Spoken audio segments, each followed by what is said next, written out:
NEET के exams में reproductive health chapter से हर साल गारंटीड क्वेश्चंस आते हैं और अगर आप इन PYQs को मास्टर कर लोगे तो आपके मार्क्स सिक्योर हो जाएंगे। इस वीडियो में हम सॉल्व करेंगे रिप्रोडक्टिव हेल्थ के सबसे इंपॉर्टेंट और फ्रीक्वेंटली आस्क्ड क्वेश्चंस बिल्कुल एग्जाम पैटर्न के हिसाब से। तो अगर आप नीट 2026 क्रैक करना चाहते हो, ये वीडियो आपके लिए एक जैकपॉट है। चलिए शुरू करते हैं रिप्रोडक्टिव हेल्थ के PYQs। स्टार्ट कर रहे हैं टॉपिक वाइज। तो फर्स्ट हमारा जो टॉपिक आता है reproductive health problems and strategy से। तो यहाँ पे जो सबसे पहला क्वेश्चन है वो नीट 2016 फेज 1 का है। क्वेश्चन है in context of amniocentesis which of the following statement is incorrect, यानी एमनियोसेंटेसिस के कॉन्टेक्स्ट में कौन सी स्टेटमेंट इनकरेक्ट हमें बतानी है। It can be used for detection of down syndrome, it can be used for detection of cleft palate, it is usually done when a woman in between 14 to 16 week of pregnant and it is used for prenatal sex determination. तो actual में जो amniocentesis होता है वहां पे हम chromosome की study करते हैं, तो क्रोमोसोमल जो भी चेंज होता है उससे हमें पता चल जाता है। तो डाउन सिंड्रोम की हम स्टडी करके पता कर सकते हैं कि वहां पे डाउन सिंड्रोम है या नहीं है, बट वहां पर हम क्लेफ्ट पैलेट का पता नहीं लगा सकते हैं। ओके, उसके लिए अल्ट्रासाउंड किया जाता है, तो वहां पर हम जो है एमनियोसेंटेसिस से क्लेफ्ट पैलेट का पता नहीं लगा सकते हैं, ये एक इनकरेक्ट है। ओके, चलिए सेकंड क्वेश्चन की तरफ चलते हैं।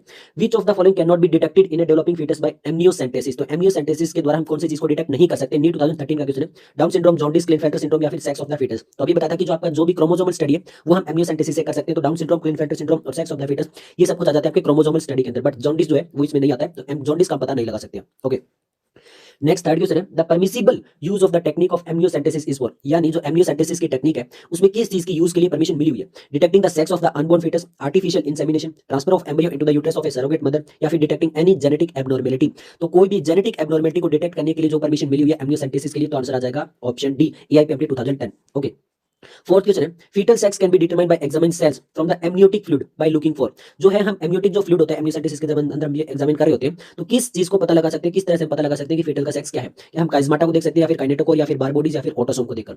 ओके, तो यहाँ पर सिंपल सा है जो बार बॉडीज होती है। ओके, बार बॉडी से हम पता लगा सकते हैं। बार बॉडीज क्या होती है, सेक्स क्रोमेटिन होती है। अगर बार बॉडीज प्रेजेंट है तो यानी जो फीटस है वो फीमेल हो सकता है। तो यहाँ पे हम बार बॉडीज को देखकर पता लगा सकते हैं कि फीटल का सेक्स क्या होता है, तो यहाँ पे आएगा ऑप्शन सी 1997। ओके, नेक्स्ट अब हमारा सेकंड टॉपिक है पॉपुलेशन स्टेबलाइजेशन बर्थ कंट्रोल। तो यहाँ पर हम सबसे पहले देख लेते हैं फिफ्थ क्वेश्चन नीट 2019 का क्वेश्चन है। Which of the following contraceptive method involve a role of hormone, यानी हार्मोन का रोल किस कॉन्ट्रासेप्टिव मेथड के अंदर होता है। ऑप्शन दिए गए pills, emergency contraceptive, barrier method, lactational amenorrhoea pills, emergency contraceptive, barrier method, lactational amenorrhoea pills, और यहाँ पे ऑप्शन डी है copper T pills, emergency contraceptive. तो देखिए बैरियर मेथड जो होते हैं वहां पर तो कहीं से कहीं तक जो वो कोई भी हार्मोन का रोल नहीं होता है। ओके, इसके अलावा जो कॉपर टी होती है जो आपकी इंट्रायूट्राइन डिवाइस, वहां पे कॉपर टी जो होता है उसमें प्रोजेस्टेरोन और आपके LNG-20 जो होते हैं वो हार्मोन का रोल होता है, बट कॉपर टी तो कहीं से कहीं तक जो है वो आपकी हार्मोन IUD के अंदर नहीं आती है। तो यहाँ पे जो हार्मोन का रोल होता है वो लैक्टेशनल एमनोरिया पिल्स और इमरजेंसी कॉन्ट्रासेप्टिव के अंदर होता है। तुम्हारा आंसर आ जाएगा ऑप्शन बी। ओके, हम सिक्स्थ क्वेश्चन देख लेते हैं। सिक्स्थ क्वेश्चन में हमसे पूछा गया select the hormone releasing intrauterine device. हमसे पूछा गया कि हार्मोन रिलीजिंग इंट्रायूट्राइन डिवाइस कौन सी है। लाइपेज लूप, मल्टीलोड 375, वोलेट, LNG-20, मल्टीलोड 375, प्रोजेस्टा सेट या फिर प्रोजेस्टा सेट LNG-20। तो अभी बताया था प्रोजेस्टा सेट और LNG-20 क्या है, हमारी हार्मोन रिलीजिंग IUD या इंट्रायूट्राइन डिवाइस। ये भी नीट 2019 का है। क्वेश्चन नंबर 7 है नीट 2019 उड़ीसा के लिए। Which of the following is a correct statement. Correct statement बताएं। IUD once inserted need not to be replaced. IUD are generally inserted by the user herself. IUD increase phagocytosis of sperm in the uterus और IUD suppress gametogenesis। तो हमें correct बताना है। IUD once inserted need not to be replaced, जी नहीं, यहाँ पे replaced होती है, ये गलत लिखी हुई है। IUD generally inserted by user herself, जी नहीं, यूजर नहीं, या फिर तो जो है वो नर्स होंगे, ओके, जो कि प्रोफेशनल होंगे या फिर प्रोफेशनल डॉक्टर होंगे वही उसको इंसर्ट करेंगे। IUD increase phagocytosis of sperm in the uterus, ये बिल्कुल करेक्ट स्टेटमेंट, तो आंसर आ जाएगा ऑप्शन सी। और गेमेटोजेनेसिस को कहीं से कहीं तक स्प्रेस नहीं करती है, स्पर्म मोटिलिटी को स्प्रेस करती है। ओके, नेक्स्ट जो हमारा क्वेश्चन है 2018 का कॉन्ट्रासेप्टिव सहेली। ये कॉन्ट्रासेप्टिव सहेली क्या करती है। Blocks estrogen receptor in the uterus preventing eggs from getting implanted in, increases the concentration of estrogen and prevent ovulation in the female, is an IUD या फिर is a post coital contraceptive. तो यहाँ पर जो सहेली है, okay, वो क्या करती है, एस्ट्रोजन को जो है वो रिसेप्टर को ब्लॉक करती है यूट्रस के अंदर, उसकी वजह से इंप्लांटेशन नहीं हो पाती है। तो हमारा आंसर आएगा यहाँ पर बिल्कुल correct option A. Okay, next हम 9th क्वेश्चन नंबर देख लेते हैं। The function of the copper ions in copper releasing IUD। तो जो कॉपर टी अभी हमने देखा था जो कि कॉपर आयन रिलीजिंग IUD है, उसमें कॉपर आयन का क्या फंक्शन है। They inhibit gametogenesis, they make uterus unstable for implantation, they inhibit ovulation या फिर they suppress sperm motility and fertilising capacity of the sperm. तो बहुत ही आसानी से आंसर आ जाएगा ऑप्शन डी। एक्चुअल में जो कॉपर आयंस होते हैं वो क्या करते हैं, जो स्पर्म मोटिलिटी होती है उसको सप्रेस करते हैं और फर्टिलाइजिंग कैपेसिटी को भी। क्वेश्चन नंबर 10 है हमारा। Which of the following is a hormone releasing IUD। LNG-20, multiload 375, lipase loop या फिर कॉपर 7। तो हमारा आंसर आ जाएगा LNG-20। नेक्स्ट हम देख लेते हैं क्वेश्चन नंबर 11 है। Which of the following is incorrect regarding vasectomy. Vasectomy के लिए इनकरेक्ट स्टेटमेंट कौन सी है। No sperm occur in seminal fluid, no sperm occur in epididymis, vas deferens is cut and tight and irreversible sterility. तो vasectomy में क्या करते हैं, ये जो आपका मेल के अंदर होता है वहां पे वास डिफरेंस को कट एंड टाइट कर देते हैं। ओके, उससे क्या होगा कि जो आपके स्पर्म है वो सेमाइनल फ्लूइड के अंदर नहीं आ पाएंगे। ओके, तो वास डिफरेंस से पहले ही रह जाता है आपका एपिडाइडिमस टेस्टिस के बिल्कुल पास में। तो स्पर्म जो वो फॉर्मेशन तो होगी बट वहां पर जो वास डिफरेंस के थ्रू वो बाहर नहीं आ पाएंगे। तो इसीलिए यहाँ पर एपिडाइडिमस के अंदर तो हमें जो स्पर्म देखने को मिलेंगे। अब इन्होंने कहा कि नो स्पर्म अकर इन एपिडाइडिमस, ये एक इनकरेक्ट स्टेटमेंट है और हमसे इनकरेक्ट स्टेटमेंट ही पूछी गई है। तो आंसर आ जाएगा ऑप्शन बी। क्वेश्चन नंबर 12 देख लेते हैं। विच of the following approach does not give the defined action of contraceptive, इनमें से कौन सा जो है वो डिफाइंड एक्शन नहीं बताता है कॉन्ट्रासेप्टिव का। ऑप्शन दिया गया hormonal contraceptive prevent retard entry of the sperm prevent ovulation and fertilising. B दिया गया vasectomy prevent spermatogenesis. Barrier method में लिखा है प्रिवेंट फर्टिलाइजेशन। डी में लिखा है intrauterine device increase phagocytosis of sperm suppress sperm motility and fertilising capacity of the sperm. तो actual में जो वास्कोटोमी होता है वहां पे स्पर्मेटोजेनेसिस कभी भी प्रिवेंट नहीं होती है, स्पर्म का फॉर्मेशन वैसे ही चलता रहता है। तो यहाँ पर ये जो है वो इनकरेक्ट है और हमसे यही पूछा गया कि does not give the define, तो यहाँ पर ये जो है वो उसके लिए गलत लिखा गया, तो आंसर आ जाएगा ऑप्शन बी। नेक्स्ट हम देख लेते हैं क्वेश्चन नंबर 13 है। Tubectomy is a method of sterilisation in which, यानी ट्यूबेक्टोमी जो स्टेरिलाइजेशन का एक मेथड है, बट किसके अंदर है। Small part of the fallopian tube is removed और tied up, ovaries are removed surgically, small part of the vas deferens is removed और टाइड अप, और यूट्रस इज रिमूव्ड सर्जिकली। तो ट्यूबेक्टोमी होती है जहां पर हम फैलोपियन ट्यूब होता है उसको रिमूव या फिर टाइड अप करते हैं स्मॉल पार्ट को, तो उसको हम बोलते हैं क्या, ट्यूबेक्टोमी। तो यहाँ पे आंसर आ जाएगा ऑप्शन ए। ओके नेक्स्ट हमारा 14 number, which of the following is hormone releasing IUD, काफी बार रिपीट हो चुका है, मेटिनोल 375 एलएनजी 20 सर्वाइकल कैप या फिर वोलेट, आंसर आ जाएगा एलएनजी 20। ओके नेक्स्ट हमारा 15 नंबर क्वेश्चन है। One of the following is not a method of contraception, contraception का कौन सा एक मेथड नहीं है। Condoms, pills of combination of oxytocin and vasopressin, lipase loop या फिर ट्यूबेक्टोमी। तो एक्चुअल में जो हमारे कॉम्बिनेशन होती है पिल्स के अंदर वो एस्ट्रोजन एंड प्रोजेस्टेरोन होती है, नॉट ऑक्सीटोसिन एंड वेसोप्रेसिन। तो ये बिल्कुल इनकरेक्ट है, ये कभी भी कॉन्ट्रासेप्टिव मेथड नहीं हो सकता। क्वेश्चन नंबर 16 है। What is the figure given below showing a particular, जो फिगर दी हुई है डायग्राम दिया हुआ है, ये क्या चीज बता रहा है, ovarian cancer, uterine cancer, tubectomy या फिर वेस्टोमी। तो यहाँ पे देख सकते हो आपको यहाँ पे फैलोपियन ट्यूब को टाइड एंड कट अप किया गया है, तो यहाँ पे आंसर आ जाएगा ट्यूबेक्टोमी। ओके नेक्स्ट हम देख लेते हैं क्वेश्चन नंबर 17 है।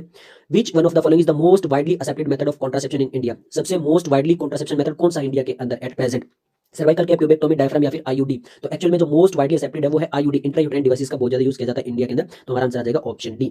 ओके नेक्स्ट हमारा क्वेश्चन नंबर 18 है। Copper ion releasing from copper releasing intrauterine device IUD, वो क्या करती है, जो कॉपर आयंस होती हैं वो क्या करती है, make uterus unstable for implantation, increase phagocytosis of स्प्रेस sperm motility and prevent ovulation.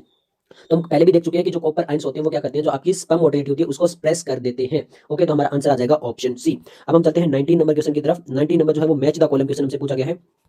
यहाँ पे लिखा गया है given below are the four method A to D and their method of action in achieving contraception, select their correct matching from the four option below. यहाँ पे हमसे four method and mode of action दिए गए हैं। तो मेथड में दिया गया pill, condom, vasectomy, copper T, और यहाँ पे मोड ऑफ एक्शन के अंदर लिखा गया prevent sperm reaching cervix, prevent implantation, prevent ovulation and semen contents no sperm. तो एक्चुअल में जो पिल्स होती है वहां पे क्या होता है कि आपका जो ओव्यूलेशन होता है उसको प्रिवेंट कर दिया जाता है, तो ए हमारा चला जाएगा थर्ड के साथ। कॉन्डोम्स क्या करते हैं, कॉन्डोम्स जो वो स्पर्म को सर्वाइक्स तक पहुंचने में मतलब उसको प्रिवेंट करते हैं, उसको पहुंचने नहीं देते हैं, तो बी जो हमारा फर्स्ट के साथ चला जाएगा। वैसेक्टोमी में क्या होता है, वैसेक्टोमी के अंदर वास डिफरेंस जो है उसको tied up and cut up कर दिया जाता है, उसकी वजह से सीमन नहीं होते हैं, सीमन के अंदर कोई भी स्पर्म नहीं होता है। और कॉपर टी क्या होता है, वहां पे जो है इंप्लांटेशन को प्रिवेंट किया जाता है आईयूडी के अंदर। तो अब ऐसा देख लेते हैं, ए हमारा थर्ड के साथ जाना चाहिए, बी फर्स्ट के साथ, सी फोर्थ के साथ, और डी हमारा सेकंड के साथ, तो हमारा आंसर आ जाएगा यहाँ से ऑप्शन सी। ओके नेक्स्ट हम देख लेते हैं। What is the work of copper T? Copper T का वर्क क्या है, to inhibit ovulation, to inhibit fertilisation, to inhibit implantation of blastocyst या फिर टू इनहिबिट गैमेटोजेनेसिस। तो कॉपर टी एक्चुअली में वो पूछना चाहते हैं कि आईयूडी का फंक्शन क्या है। तो आईयूडी क्या करती है, सबसे पहले तो वो जो है इंप्लांटेशन को इनहिबिट करती है, इंप्लांटेशन नहीं होने देती है ब्लास्टोसिस्ट का। ओके और इसके अलावा फर्टिलाइजेशन को भी इनहिबिट करती है। बी और सी दोनों आ सकते हैं, बट यहाँ पे मोर परफेक्ट जो है वो हमारा आंसर आएगा सी, ऑप्शन सी ऑप्शन आएगा। ओके नेक्स्ट हम चलते हैं question number 21। What is the work of progesterone which is present in the oral contraceptive पिल। तो जो प्रोजेस्टेरोन हार्मोन होता है ओरल कॉन्ट्रासेप्टिव पिल के अंदर, उसका क्या वर्क होता है, to inhibit ovulation, to check oogenesis, to check entry of sperm into cervicals and to make them inactive, to check sexual behaviour. तो एक्चुअल में जो हमारा हार्मोन्स रिलीजिंग आईयूडी है, सॉरी जो प्रोजेस्टेरोन है वो क्या करता है, ओव्यूलेशन को ही इनहिबिट करता है प्रोजेस्टेरोन, तो इसलिए आंसर आ जाएगा ऑप्शन ए। ओके नेक्स्ट है tablets to prevent male contraception content. तो मेल के अंदर जो कॉन्ट्रासेप्शन अगर हमें प्रिवेंट करना है तो वहाँ पे हमें कौन सी चीज टेबलेट के अंदर यूज होती है, प्रोजेस्टेरोन यूज होगी, एलएच, एफएसएच या फिर both B and C. Male के लिए पूछा तो वहाँ पे एलएच और एफएसएच दोनों जो है उनका कॉम्बिनेशन लिया जाएगा, तो बोथ बी एंड सी होगा आंसर। ओके नेक्स्ट हमसे पूछा गया था most important component of the oral contraceptive pill. Oral contraceptive पिल के अंदर मोस्ट इंपोर्टेंट कंपोनेंट कौन सा है, थायरोक्सिन, ल्यूटिनाइजिंग हार्मोन, प्रोजेस्टेरोन या फिर ग्रोथ हार्मोन। तो अभी पढ़ के आते हैं इसका बिल्कुल रिपीट, प्रोजेस्टेरोन हार्मोन बहुत ही इंपॉर्टेंट होता है। ओके नेक्स्ट हमारा क्वेश्चन नंबर है 24। एक्चुअल में ये 1997 का है। The present population of the world is about, यानी इन्होंने पूछा कि प्रेजेंट पॉपुलेशन वर्ल्ड की कितनी है, 15 ट्रिलियन, 6 बिलियन, 500 मिलियन या फिर 100 मिलियन। तो एक्चुअल में अभी तो 7 बिलियन प्लस है, 7 बिलियन से भी ज्यादा पॉपुलेशन हो चुकी है, बट 1997 के बाद जो अप्रोक्सीमेटली 6 बिलियन के आसपास पॉपुलेशन थी, तो वहाँ पे आंसर आ गया ऑप्शन बी उस टाइम के अकॉर्डिंग। ओके अब हम चलते हैं नेक्स्ट हमारा medical termination of pregnancy MTP के अंदर। यहाँ पे हमसे क्वेश्चन पूछा गया 25 one of the legal method of birth control. Birth control का एक लीगल मेथड हमें बताना है। By having coitus at the time of the daybreak, by premature ejaculation during coitus, abortion by taking an appropriate medicine, और bye abstaining from coitus from day 10 to 17 of the menstrual cycle. अब यहाँ पे ये लगेगा कि ये तो सभी लीगल मेथड है, बट एक्चुअल में having coitus at the time of daybreak, okay, और बाय प्रीमेच्योर इजैकुलेशन ड्यूरिंग, ये हमारे नेचुरल मेथड के अंदर आ जाते हैं, और हमारा डी जो है वो भी हमारा नेचुरल मेथड के अंदर आ जाता है। तो ये हमारे जो ए बी एंड डी है वो नेचुरल मेथड है। लीगल मेथड होता है जहां पे हमको मेडिसिन या फिर कोई अदर चीज दे दे, तो वहां पे abortion bye taking an appropriate medicine जो हो सकता है, ओके, वो एक लीगल मेथड के अंदर आ सकता है, तो आंसर आएगा ऑप्शन सी। ओके नेक्स्ट हमारा क्वेश्चन है MTP that is medical termination of pregnancy. MTP is considered safe up to how many weeks of the pregnancy. तो एमटीपी को हम कब तक सेफ मान सकते हैं, 8 वीक तक, 12 वीक तक, 18 वीक तक या फिर 6 वीक। तो फर्स्ट ट्राइमेस्टर तक जो है वो बिल्कुल सेफ मानी जाती है। फर्स्ट ट्राइमेस्टर के अंदर टोटल जो कितने वीक आ जाएंगे, 3 मंथ्स के अंदर 12 वीक्स आ जाएंगे, तो यहाँ पे आंसर आ जाएगा option B. Okay question number 27 देख लेते हैं। क्वेश्चन नंबर 27 में पूछा गया है consider the statement given below regarding contraception and answer is directed thereafter. तो यहाँ पर हमें बताना है कि कौन सी स्टेटमेंट जो है वो सही है या गलत है। ओके, पहले में यहाँ पे 4 स्टेटमेंट दी गई है। Medical termination of pregnancy MTP during first trimester generally safe.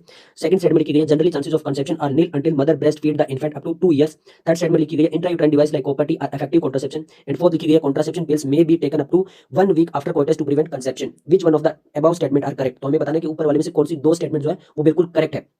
तो मेडिकल टर्मिनेंसी अभी आपको बताया था फर्स्ट ट्राइमेस्टर तक बिल्कुल सेफ होती है, तो फर्स्ट जो है वो तो हमारी बिल्कुल करेक्ट है। तो अब ऐसे ऑप्शन तो हमारे पास केवल 2 हैं। Generally chances of conception are nil until the mother face up to 2 years तक नहीं होता है, केवल अप टू 6 मंथ तक होता है।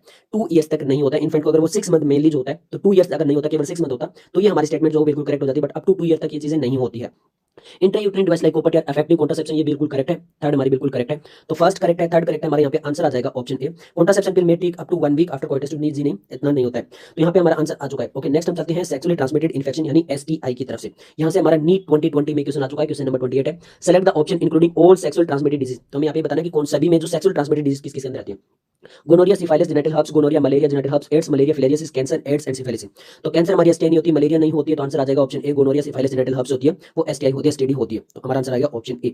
ओके, नेक्स्ट हमारे क्वेश्चन नंबर 29 है। Which of the following sexually transmitted disease is not completely curable. इनमें से कौन सी ऐसी डिजीज है कंप्लीटली क्योरेबल नहीं है। नीट 2019 क्लेमाइडिसिस, गोनोरिया, जेनिटल वार्ट्स या फिर जेनिटल हर्प्स। तो बहुत ही आसानी से आपका आंसर आ जाना चाहिए कि जेनिटल हर्प्स और आपके हेपेटाइटिस बी एंड एड्स जो होती है वो कंप्लीटली क्योरेबल नहीं होती है, तो आंसर आ जाएगा ऑप्शन डी। ओके, नेक्स्ट हमारा नीट 2017 का क्वेश्चन है, question number 30। Match the following sexually transmitted disease column 1 with their positive agent column 2 and select the correct option. तो यहाँ पर हमें डिजीज दी गई है, पॉजिटिव एजेंट दिए गए, हमें बताना है कि बिल्कुल सही कौन सा आएगा। तो गोनोरिया, सिफाइलिस, जेनिटल वार्ट्स और एड्स। यहाँ पे दिए गए एचआईवी, नेसेरिया, ट्रिपेनोमा और ह्यूमन पैपिलोमा वायरस। तो सबसे पहले हम बात करते हैं एक एक करके। तो यहाँ पर सबसे पहले अगर हम बात करें गोनोरिया की, तो गोनोरिया जो होता है वहाँ पे नेसेरिया से होता है। ओके, नेक्स्ट हम अगर बात करें सिफेलिस की, तो सिफेलिस जो होगा वो हमारा होगा ट्रिपेनोमा से। ओके, और अगर हम बात करें जेनिटल वार्ट्स की, तो जेनिटल वार्ट्स होगा हमारा ह्यूमन पैपिलियो वायरस से। और अगर एड्स तो आपको पता ही है कि वो किससे होता है, एचआईवी से होता है। तो यहाँ से हमारा आंसर आएगा ऑप्शन डी। ओके, नेक्स्ट हम चलते हैं क्वेश्चन नंबर 31 की तरफ। Which of the following is not a sexually transmitted disease? इनमें से कौन सी एक sexually transmitted disease नहीं है। ट्राइकोमोनियासिस, इंसेफेलाइटिस, सिफिलिस या फिर acquired immune deficiency, AIDS. Sexually transmitted disease जो नहीं है वो बतानी है। तो इंसेफेलाइटिस जो होती है वो हमारी एक सेक्सुअली ट्रांसमिटेड डिजीज नहीं है। ट्राइकोमोनियासिस, सिफिलिस और ये एड्स हमारी एसटीडी है। ओके, नेक्स्ट हम देख लेते हैं question number 32। Which one of the following statement is correct regarding STD. हमें बताना है कि कौन सी स्टेटमेंट बिल्कुल करेक्ट है। A person may contact syphilis by sharing milk with one already suffering from the disease. Haemophilia is one of the STD. Okay, उसके बाद सी ऑप्शन के अंदर लिखा गया है genital herpes and sickle cell anaemia are both STD and chances of a 5 year bone containing the STD are very little. तो हमें यहाँ पे ये बताना है कि कौन सी स्टेटमेंट बिल्कुल करेक्ट है। तो यहाँ पे हमारा जो एक्चुअल में आंसर आएगा वो आएगा the chances of the 5 year old boy contracting STD are very little. इसमें चांसेस बहुत ही कम है एसटीडी लेने के, तो आंसर आ जाएगा ऑप्शन डी। ओके, नेक्स्ट हम देख लेते हैं question number 33। Which one of the following does correctly match A sexually transmitted disease with its pathogen. तो हमें करेक्टली मैच बताना है कि इसका पैथोजन जो है वो डिजीज जो बिल्कुल सही होनी चाहिए। Syphilis, Treponema pallidum, gonorrhoea, Entamoeba histolytica, urethritis, Bacillus anthracis, soft sore, Bacillus brevis. तो एक्चुअल में इससे मिलता जुलता क्वेश्चन हम मैच द कॉलम भी करके आते हैं। तो पे सिफिलिस होता है वो ट्रिपेनोमा पैलिडम होता है, तो आंसर आ जाएगा ऑप्शन ए। ओके, नेक्स्ट हम चलते हैं इनफर्टिलिटी से रिलेटेड क्वेश्चन आ चुके हैं और ये काफी इंपॉर्टेंट है। यहाँ पे भी नीट 2020 के अंदर क्वेश्चन आ चुका है। In which of the following technique the embryo are transport to assist those female who can not conceive.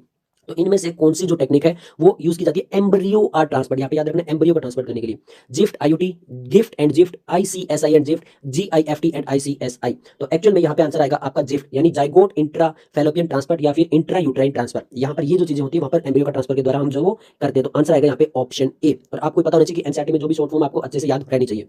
Question number 35 है in case of a couple where the male is having a very low sperm count which technique will be suitable for fertilisation. एक couple जहां पे male जो है उसके पास very low sperm count है, तो कौन सी टेक्निक यूज कर सकते हैं। Gamete, intracytoplasmic fallopian transfer, artificial insemination, intracytoplasmic sperm injection या फिर इंट्रा यूट्राइन ट्रांसफर। तो बहुत ही आसानी से यहाँ पे हमारे पास आंसर आएंगे आर्टिफिशियल इंसेमिनेशन भी कर सकते हैं और इंट्रासाइटोप्लाज्मिक स्पर्म इंजेक्शन भी कर सकते हैं, दोनों ही कर सकते हैं एक्चुअल में। ओके, तो यहाँ पर दोनों ही हमारे यहाँ पे करेक्ट आंसर आ जाते हैं B and C. Question number 36 है embryo with more than 16 blastomere form during to in vitro fertilisation is transferred into. अगर मोर देन 16 ब्लास्टोमर है तो उसको हम कहां पर ट्रांसफर करेंगे एम्ब्रियो को, यूट्रस में, फैलोपियन ट्यूब या फिर फेमरी या फिर सर्वाइक्स। अगर वो लेस देन 16 ब्लास्टोमर है तो हम उसको फैलोपियन ट्यूब में ट्रांसफर करेंगे, अगर मोर देन 16 ब्लास्टोमर है तो उसको हम यूट्रस में ट्रांसफर करेंगे, आंसर आ जाएगा ऑप्शन ए। ओके, नेक्स्ट है a childless couple can be assessed to have an child through a technique called GIFT. The full form of this technique, तो जिफ्ट जो होता है उसकी हमें जो है फुल फॉर्म बतानी पड़ेगी, GIFT। Gamete internal fertilisation transfer, germ cell internal fallopian transfer, gamete inseminated fallopian transfer या फिर गैमीट इंट्रा फैलोपियन ट्रांसफर। तो हमारा आंसर आ जाना चाहिए, आंसर फुल फॉर्म क्या होती है इसकी, गैमीट इंट्रा फैलोपियन ट्रांसफर होती है, तो आंसर आ जाएगा option D. Okay, 38 number question है assisted reproductive technology IVF involve the transfer of. Assisted reproductive technology यानी 8 होता है, उसके अंदर IVF में किस चीज का इन्वॉल्व होता है। IVF होता है इन विट्रो फर्टिलाइजेशन, यहाँ पे किस चीज का हुआ, ovum into the fallopian tube, zygote into the fallopian tube, zygote into the uterus या फिर embryo with 16 blastomere into the fallopian. In vitro fertilisation के अंदर क्या चीज होगी, तो आंसर आएगा हमारा zygote into the fallopian. Zygote जो होता है उसको फैलोपियन ट्यूब के अंदर ट्रांसफर किया जाता है। ओके, अब हमसे पूछा गया artificial insemination mean, artificial insemination का मतलब क्या होगा? Artificial introduction of sperm of a healthy donor into the vagina, introduction of sperm of a healthy donor directly into the ovary, या फिर उसके अलावा transfer of sperm of a healthy donor to a test tube containing ova, या फिर transfer of sperm of a husband to a test tube containing ova. तो हमसे पूछा गया कि आर्टिफिशियल इंसेमिनेशन के लिए बिल्कुल परफेक्ट क्या रहेगा? तो एक्चुअल में आर्टिफिशियल जो इंसेमिनेशन होता है वहाँ पे क्या होता है, of sperm of a healthy donor into the vagina के अंदर उसको ट्रांसफर किया जाता है। तो आंसर आएगा हमारा ऑप्शन ए। नेक्स्ट हम देख लेते हैं question number 40। The stage transfer into the uterus after induced fertilisation of ovum in the laboratory is, तो जो है वो कौन सी स्टेज के अंदर जो यूट्रस के अंदर ट्रांसफर किया जाता है? Embryo at 4 blastoma stage, embryo at 2 blastoma stage, morula या फिर जाइगोट। तो हम जो है यहाँ पर किसको ट्रांसफर करेंगे? मोरुला को ट्रांसफर करेंगे। ओके, हमने बताया कि मोर देन जो 60 ब्लास्टोमा होता है वो मोरुला फॉर्मेशन होता है, मोरुला को हम ट्रांसफर करेंगे क्योंकि हमसे पूछा गया कि यूट्रस के अंदर। नेक्स्ट हमसे पूछा गया है question number 41। The test tube baby programme employs which one of the following technique, तो टेस्ट ट्यूब बेबी के अंदर हम किस टेक्नोलॉजी का यूज करते हैं? Intracytoplasmic sperm injection, intrauterine insemination, gamete intrafallopian transfer, या फिर जाइगोट इंट्राफैलोपियन ट्रांसफर। तो हमसे टेस्ट ट्यूब बेबी का पूछा गया है, तो यहाँ पे टेस्ट ट्यूब बेबी के लिए हम क्या करते हैं? जाइगोट इंट्राफैलोपियन ट्रांसफर करते हैं, जिफ्ट करते हैं। तो आंसर आ जाएगा ऑप्शन डी। क्वेश्चन नंबर 42 है the technique called gamete intrafallopian transfer GIFT is recommended for those female, ये किसके लिए यूज किया जाता है? Who can not produce an ovum, who can not retain the foetus inside the uterus, whose cervical canal is too narrow to allow passage for the sperm, और who can not produce suitable environment for the fertilisation. तो actual में यहाँ पे gamete intrafallopian transfer किया जा रहा है, तो ये कहां पर होगा? जहां पर जो वो गैमीट नहीं बना पा रही है, who can not produce an ovum. Okay, next देख लेते हैं क्वेश्चन नंबर 43 है। In vitro fertilisation technique that involve the transfer of each one of the following into the fallopian tube, तो फैलोपियन ट्यूब के अंदर हमें ट्रांसफर करना है इन विट्रो फर्टिलाइजेशन में, तो कौन सी टेक्निक होगी? Embryo only up to 8 cell stage, either zygote और early embryo up to 8 cell stage, या फिर एम्ब्रियो ऑफ 32 सेल स्टेज, या फिर जाइगोट ओनली। तो यहाँ पर जो है वो हमें पूछा गया कि फैलोपियन ट्यूब में कब होगा, तो फैलोपियन ट्यूब में हो सकता है आइदर जाइगोट का करवा दीजिए या फिर early embryo up to 8 cell stage तक का भी हो सकता है। इन चीजों में इसके अंदर फैलोपियन ट्यूब के अंदर ट्रांसफर हो सकता है, आईवीएफ के अंदर। नेक्स्ट हमारा क्वेश्चन नंबर 44 है। The test tube baby means a baby born when, तो टेस्ट ट्यूब बेबी का मतलब होता है कि एक बेबी बोर्न, ये कब होगा? Okay, test tube baby means क्या होगा एक्चुअल में बेबी बोर्न का मतलब? तो यहाँ पर हमसे ऑप्शन दिए गए, it is develop in a test tube, क्या वो बेबी एक टेस्ट ट्यूब के अंदर डेवलप होगा? It is develop to the tissue culture, क्या वो टिश्यू कल्चर के द्वारा बेबी डेवलप होगा? The ovum is fertilised externally and thereafter implanted in the uterus के अंदर होगा, या फिर it develop from a non fertilised uterus के अंदर होगा? तो बेबी टेस्ट ट्यूब बेबी के अंदर क्या होता है? ओवम इज फर्टिलाइज्ड बाहर किया जाता है, उसके बाद जो इंप्लांटेशन कर दिया जाता है यूट्रस के अंदर, तो आंसर आ जाएगा ऑप्शन सी। ओके, नेक्स्ट हमारा क्वेश्चन है the test tube baby means, जो टेस्ट ट्यूब बेबी होता है उसका मतलब क्या होता है? Fertilisation and development both in the uterus, fertilisation in vitro and then transplantation in the uterus, a baby grown in the test tube, या फिर fertilised and developed embryo in a test tube. तो actual में बहुत ही आसानी से answer आ जाएगा ऑप्शन जी, फर्टिलाइजेशन इन विट्रो होती है और देन जो है वो उसको ट्रांसप्लांटेशन कर दिया जाता है यूट्रस के अंदर। ओके, नेक्स्ट हमारा क्वेश्चन है 46, बिल्कुल लास्ट नंबर क्वेश्चन है, 1994 का क्वेश्चन है। Which of the following statement is correct with the reference to a test tube baby? हमें करेक्ट स्टेटमेंट बतानी है टेस्ट ट्यूब बेबी के लिए। Fertilization of the egg is affected outside the body. The fertilized egg is then placed in the womb of the mother where the gestation is completed. B है fertilization of the egg is effected in the female genital tract. It is then taken up out and grown in a large test tube. A prematurely born baby is retained in an incubator, या फिर fertilization of the egg and growth of the embryo are affected in a large test tube baby. तो हमें correct बतानी है। तो यहाँ पे होता है क्या? Fertilisation of the egg is effected outside, तो फर्टिलाइजेशन तो बाहर करवाया जाएगा बॉडी के, एंड द फर्टिलाइज जो एग है उसको प्लेस कर दिया जाएगा वोम के अंदर, जहाँ पे मदर जो गेस्टेशन पीरियड को कंप्लीट करेगी। तो हमारा आंसर आएगा करेक्ट स्टेटमेंट ऑप्शन ए। तो ये सब कुछ वीडियो अगर आपको वीडियो पसंद आए तो लाइक कीजिए, दोस्तों के साथ शेयर कीजिए। मिलते हैं नेक्स्ट वीडियो, तब तक के लिए धन्यवाद।